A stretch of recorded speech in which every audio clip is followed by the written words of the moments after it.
Odbor šampionata Balkana u džudovu za seniore koji će se održati u septembru ove godine.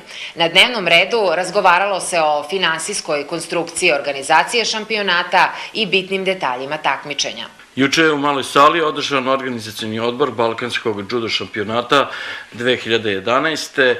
Naime, šampionat se održava 24. septembra u našem gradu u Sportsko-poslovnom centru, gde će učestvovati 9 reprezentacija. Sednicom je predsedavao magistar Bogdan Cvejić, predsjednik organizacionog odbora, dok su svoje prisustvo opravdali gospodin Sava Svirčević, zamenik predsjednika, i gospodin Milan Čačić, potpredsjednik organizacionog odbora.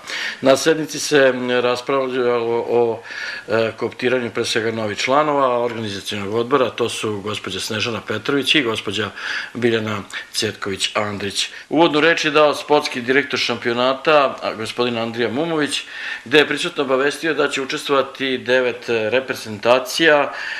Naravno, u pitanju su seniorske reprezentacije sa Balkana, po 2 takmičara iz reprezentacije Srbije. Za sada je to sigurno da će i 2 naše sugrađanke, Dragana Biskupović i Tamara Šešević-Kovačević, takođe učestvovati, dok još uvek se ne zna da li će i Prgunjić biti u reprezentaciji.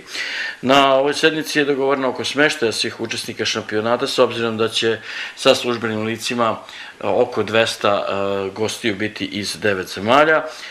Predočeno je članovima i finansijska konstrukcija organizacije samog šampionata, dok se razgovaralo i o izboru generalnog sponzora šampionata Balkana.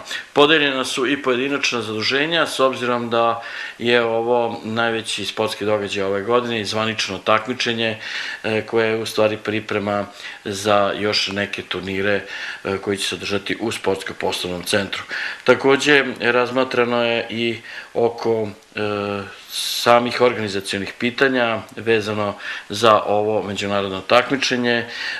Prisutnima se obratio i Miroslav Janković, član organizacionog odbora, koji je predočio da je već u pripremi studije samog takmičenja koje treba na neki način da predstavlja ne samo naš grad, nego i Srbiju. Rekli smo na početku priloga da seniorske takmičenja dobijaju samo glavni gradovi na Balkanu i ovo je prvi put da jedan, da tako kažemo, mali, ali sportski grad dobija ovo prestižno takmičenje. Sledeća sednica će već biti početkom juna, kada će se naravno usvojiti i neki detalji za balkanski šampionat koji će se održati 24.